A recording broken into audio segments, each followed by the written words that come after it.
Hello and welcome to our next video presentation on the theorem of the area of similar triangles. Such a wonderful theorem belonging to the chapter of similar triangles, varied from many boards like the State Board of Maharashtra, or for that matter, even to the international boards. We are all learning the concept of congruency and similarity of triangles. We have learned so many principles about side test, hypotenuse side test, angle test, or the SAS, ASA, and so on. Similar triangles also works in similar lines, but you can have a look at the two cute triangles on our screen that may not be congruent to each other, but yet are so similar. So this is a very important theorem in the similar triangles concept, along with some of the others like the basic proportionality theorem or the angle bisector theorem that you will also find on my channel. So please do watch those videos, and when you are watching our videos, please do not forget to give us a like and share and subscribe to our channel, and even click on the bell icon to remind yourselves about the new study material that will keep springing up on the channel for you to learn. So all the very best. And this theorem, the similar triangles, is going to be easy after this presentation. So when we have to think of the statement of this theorem, we think of two triangles that are very similar to each other. And the statement says that we have to take the ratio of their areas. So if I take the ratio of their areas, it is found to be equal to the square of the sides. I'm particularly talking about it's not just the ratio of their sides, but it's the ratio of the square of their sides. So let me take into consideration two triangles, triangle ABC and triangle PQR. Now, when I'm taking these two triangles into account, I must bear in mind that the two triangles are already known to be similar. And if we want to question their similarity, have a look at angle B and angle Q. They are very much congruent to each other. And triangle C and angle R are also equal to each other. And therefore, by the principle or the theorem of the AA tests of congruency and similarity, the two triangles can be thus similar to each other. All our work to do in this theorem is to simply prove that triangle, the area of the triangle ABC and the area of triangle PQR are, which are taken into ratio, would be equal to maybe AB square upon PQ square. I'm taking the square of their sides. Or I could take BC square upon QR square. Or similarly, I could have AC square upon PR square. And I'm specifically stressing on the word square because the theorem statement clearly says it's the square of the corresponding sides. So thus, let's look at what are the details we could consider by taking those two very similar triangles that I drew on the previous slide. And those were the two triangles ABC and PQR, which are already similar to each other. And what extra we have put into it is that the height AD is perpendicular to side BC in triangle ABC, and similarly in triangle PQR, the height PS is perpendicular to the side QR. I just explained to you what we need to prove, and therefore the proof is clearly highlighted on your screen here as a to prove statement. Though most theorems may not need a construction, I always prefer to write down that a construction is completely as shown in my diagram. Maybe if it's something very particular or peculiar, I would even mention them in my statements. So moving on, if we take those two triangles again, and I'm going to consider my very first statement on the basis of the very ground rule of half into base into height. If I take the area of triangle ABC, it is half into base into height, where my base is BC, my height is AD. If I take the area of triangle PQR, again, it's half into the base QR into the height PS. So when we take the ratio, the values of half are negated both in the numerator and denominator, and I am left alone with statement number one, as we can see here. So when we continue down to understand what is going to be put into it further, I want you to think of these two triangles having these smaller triangles ABD and triangle PQS. Again, we know that angle B and angle Q are similar to each other, are equal to each other because the triangles originally are similar. So I would clearly put a reason here stating given. While the other two, that is angle D and angle S, are equal to each other because of the 90 degrees. It's clearly mentioned here. Therefore, according to the AA test, both the triangles are similar. We have proved it. And by the theorem of CSST, corresponding sides of similar triangles, I'm going to call it CSST. The sides are in ratio. Have a look at it. Side AD is in ratio with side PS, while BD is in ratio with QS. Okay, we can also have AB is in ratio with PQ. So we have just considered two of them, which are most important to us, and I'm going to put number 2 to this case. Also, if I look at the triangle on the larger end, the bigger ones, we do have AB upon PQ is equal to BC upon QR and even AC upon PR for the whole triangles ABC and PQR. And again, we consider by the principle of CSST, the corresponding sides of similar triangles. Number 3, we are going to consider BC upon QR is equal to AB upon PQ. Now here, if we look at it, it follows the principle of A is equal to B and C is equal to B. Therefore, A is equal to C.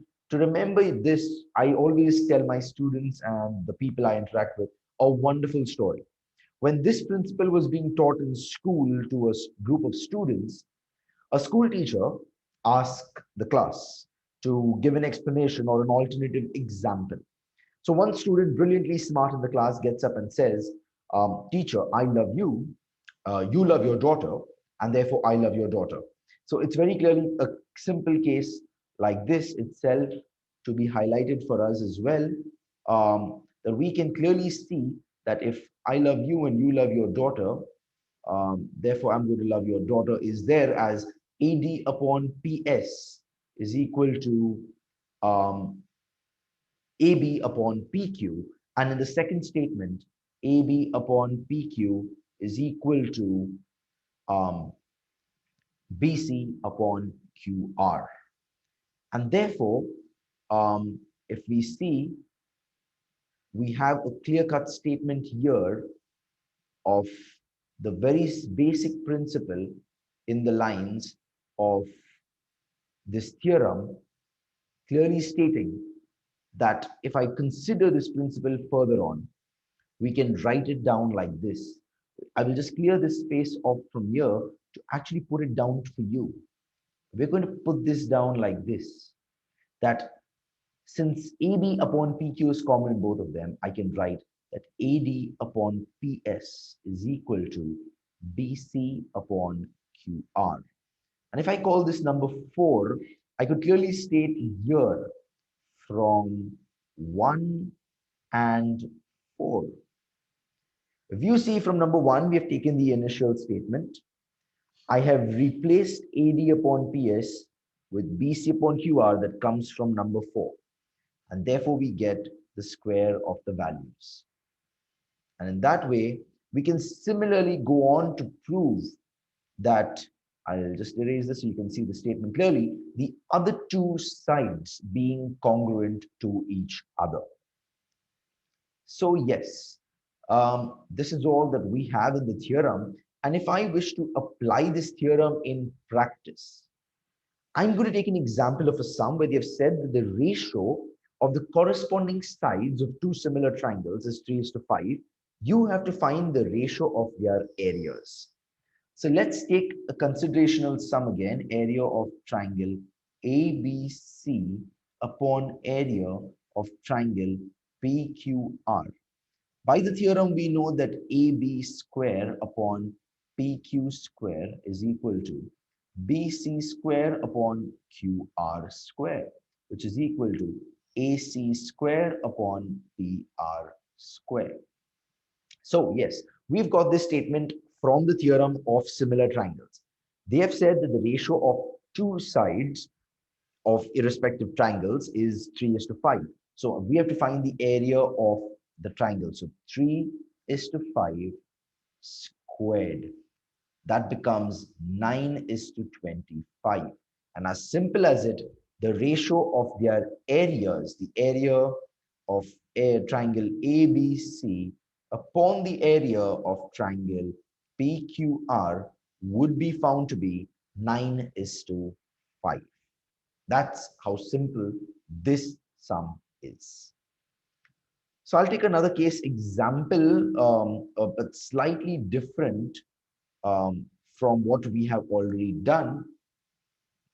Here they have given you that 9 times the area of triangle PQR is equal to 16 times the area of triangle LMN.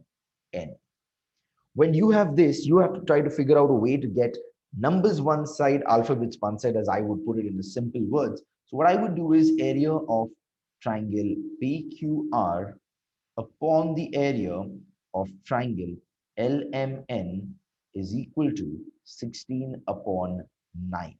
This is going to be number 1. Now you have been given the value for QR, so have a look at QR and therefore work in sync with MN. So if I'm going to put the area of similar triangles theorem into place, I am going to write it like this.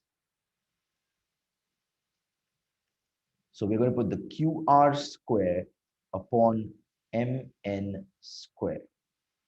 Okay, but however, from 1, you've just got 16 upon 9 is equal to QR square upon MN square.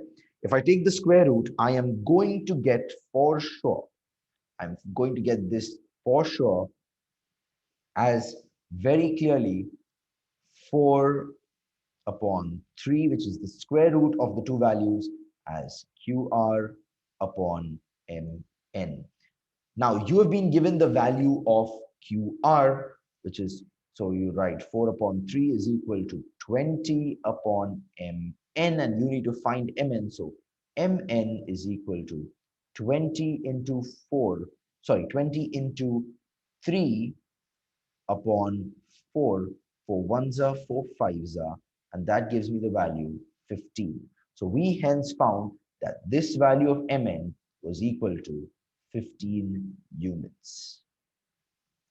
With that, we conclude on this sum. And these are two very basic approaches. Either I can give you this ratio of their sides and ask you to find the ratio of their areas, or I can give you the ratio of their areas and ask you to find the ratio of their sides, or maybe find the value of one of its sides.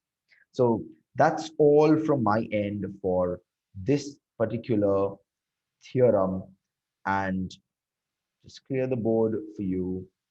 And thank you so much for watching and sparing this time. And I do want you to remember to like, share, and subscribe to the channel, and click on the bell icon so you keep receiving our latest updates. So thank you so much, everyone, for watching this.